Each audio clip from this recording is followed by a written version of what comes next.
নমস্কার, বাঙালির পেট পুজো চ্যানেলে আপনাদের সকলকে জানাই স্বাগত। আজকে আমি খুব অল্প সময়ে আর সহজে তৈরি করে নেওয়া যায় এরকম একটা ডিমের রেসিপি আপনাদের সঙ্গে শেয়ার করছি।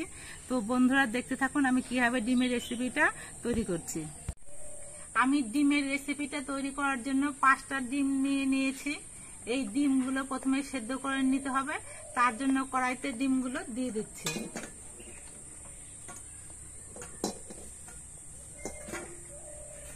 এবার কড়াইয়ের মধ্যে জল দিয়ে দিচ্ছি।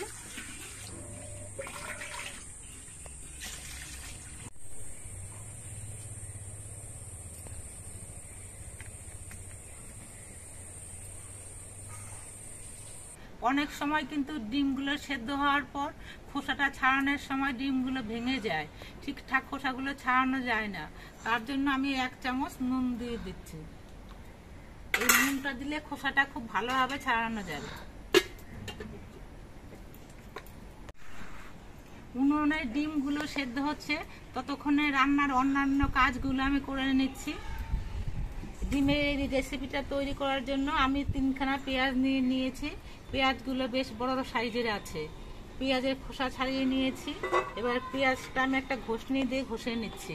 আপনারা মিক্সিতেও কিন্তু এই পেঁয়াজের পেস্টটা করে নিতে পারেন, তবে মিক্সিতে পেস্ট করলে কিন্তু একেবারে মিহি হয়ে যায় পেঁয়াজগুলো, তাতে খেতে খুব একটা ভালো লাগে না। যদি আপনারা পাটায় বেটে নেন বা এরকম ঘষনিতে ঘষে নেন তাহলে কিন্তু খেতে বেশি ভালো হয়।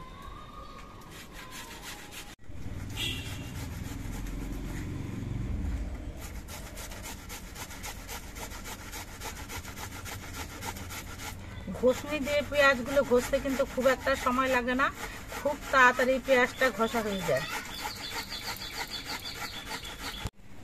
পেঁয়াজ 3টে ঘষে নেওয়া হয়ে গেছে। এবার আমি অল্প একটু আদা নিয়েছি, এই আদাটাও আমি ঘষে নিচ্ছি। আদার পরিমাণটা কিন্তু খুব অল্প পরিমাণে নিয়েছি, বেশি আদা দিলে কিন্তু খেতে ভালো লাগবে না।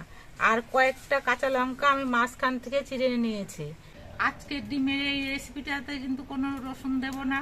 রসুন দিলে পরে খেতে কিন্তু হুবহু ডিমের ঝোলের মতো লাগবে। তার জন্য আজকে আমি রসুন ছাড়া এই রেসিপিটা তৈরি করে নিচ্ছি। আমি 10 মিনিটের মতো ডিমগুলো সেদ্ধ করে নিয়েছি। এবার ঢাকনাটা খুলে নিচ্ছি। 2-1টা ডিম কিন্তু অল্প অল্প ফেটে গেছে, তো ডিমগুলো সেদ্ধ হয়ে গেছে। এবার ডিমগুলো আমি নামিয়ে নিচ্ছি।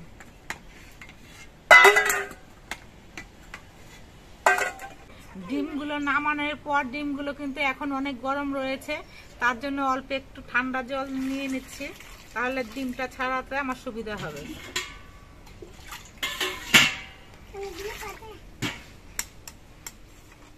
এবার ডিমের খোসাগুলো আমি ছাড়িয়ে নিচ্ছি। ডিমগুলোর খোসা সব আমি ছাড়িয়ে নিয়েছি। এবার ডিমগুলো আমি মাঝখান থেকে কেটে নিচ্ছি। এই রেসিপিটা গোটা ডিম দিয়েও তৈরি করা যায়, তবে আমার মনে হয় কেটে নিলে পরে ডিমের মধ্যে মশলাগুলো ঢোকে খেতে বেশি ভালো হয়।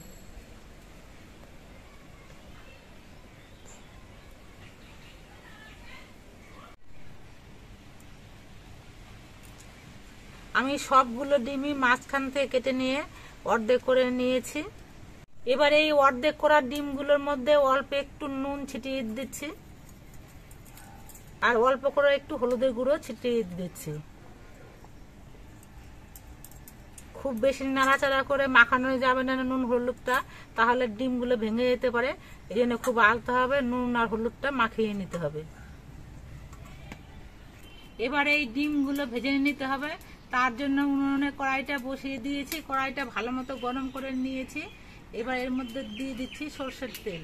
এই রান্নাটা কিন্তু সর্ষের তেল দিয়ে করলেই খেতে ভালো লাগবে, সাদা তেল দিয়ে করলে খেতে বেশি ভালো লাগবে না। কড়াইয়ের তেলটা গরম হয়ে গেছে, এবার ডিমগুলো আমি ভেজে নিচ্ছি।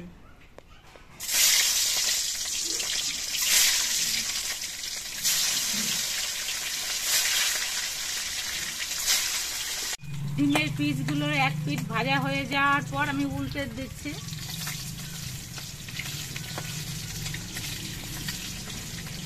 ডিমগুলোর 2 পিঠই আমি ভেজে নিয়েছি। এবার ডিমগুলো আমি তুলে নিচ্ছি।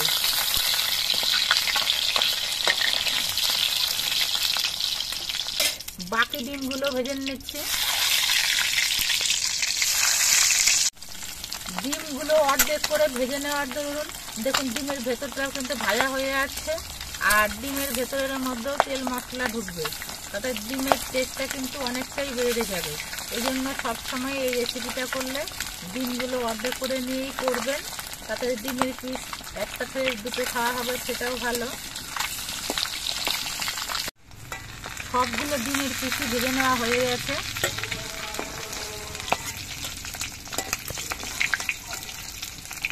তেলের মধ্যে ডিমগুলো দিয়ে ভাজলে অনেক সময় ফেনা হয়, তার জন্যই ফেনাটা হয়েছে।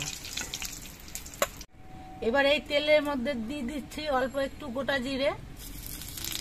জিরেটা একটু ভেজে নেব।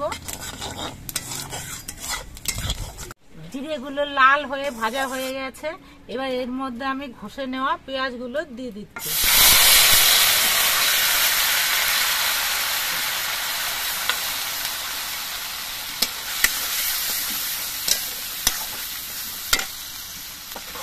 এবার এই পেঁয়াজগুলো কিছুক্ষণ ভেজে নিতে হবে। পেঁয়াজগুলো ভাজা হওয়ার সময় এর মধ্যে আমি চেরা কাঁচা লঙ্কাগুলো দিয়ে দিচ্ছি।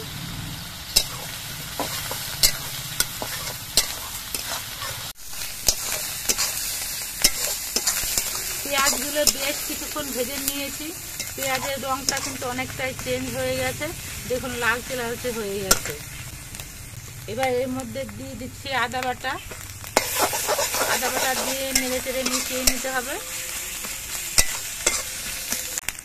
এবার এর মধ্যে দিয়ে দিচ্ছি হাফ চামচ হলুদের গুঁড়ো, 1 চামচ জিরের গুঁড়ো, আর পরিমাণ মতো নুন। একটুখানি জল দিয়ে দিচ্ছি।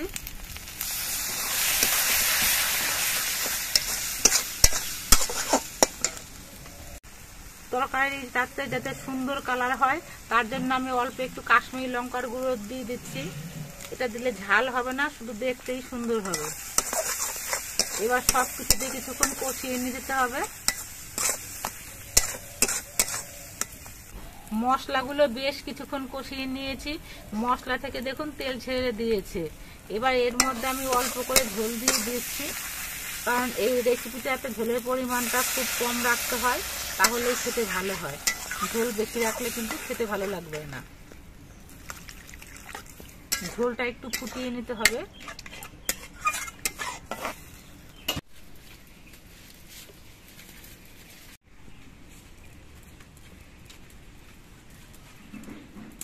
ঝোলটা আমি বেশ কিছুক্ষণ ফুটিয়ে নিয়েছি। এবার এর মধ্যে আমি ভেজে রাখা ডিমগুলো দিয়ে দিচ্ছি।